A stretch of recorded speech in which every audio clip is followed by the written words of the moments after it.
સુરતમાં industrial belt પર સુરક્ષાનો માસ્ટર ક્લાસ, હજીરા ઔદ્યોગિક એકમો પર ભવ્ય મોક ડ્રીલનું આયોજન.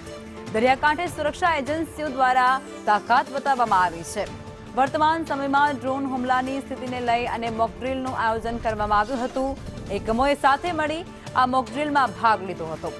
ફાયર ફાઇટિંગ બોટ અને સુરક્ષા સાધનો સાથે મોક ડ્રીલનું ખાસ આયોજન કરવામાં આવ્યું હતું.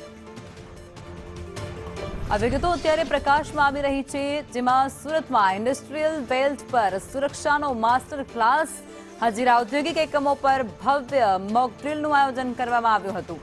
દરિયાકાંઠે સુરક્ષા એજન્સીઓ દ્વારા પોતાની તાકાત બતાવવામાં આવી છે. વર્તમાન સમયમાં જે ડ્રોન હુમલાની સ્થિતિ છે અને આ બધા વચ્ચે મોક ડ્રીલનું આયોજન ત્યાં કરવામાં આવ્યું છે. અલગ અલગ એજન્સીઓ તેમાં જોડાઈ હતી. હજીરાના ઔદ્યોગિક એકમોમાં સુરક્ષાને લઈ અને આ તાકાત પ્રદર્શન કરવામાં આવી છે. દરિયાકાંઠા પર ખાસ કરી અને આ દર્શાવવામાં આવ્યું છે, કારણ કે અત્યારે હવાઈ હુમલા, ડ્રોન હુમલા જે સતત વધી ગયા છે અને તેને જ કારણે અત્યારે પોતાની તાકાતનું પ્રદર્શન છે તે કરવામાં આવ્યું છે. સુરતમાં સુરક્ષા એજન્સીઓ દ્વારા આ મોટું મોક ડ્રીલનું આયોજન કરવામાં આવ્યું હતું.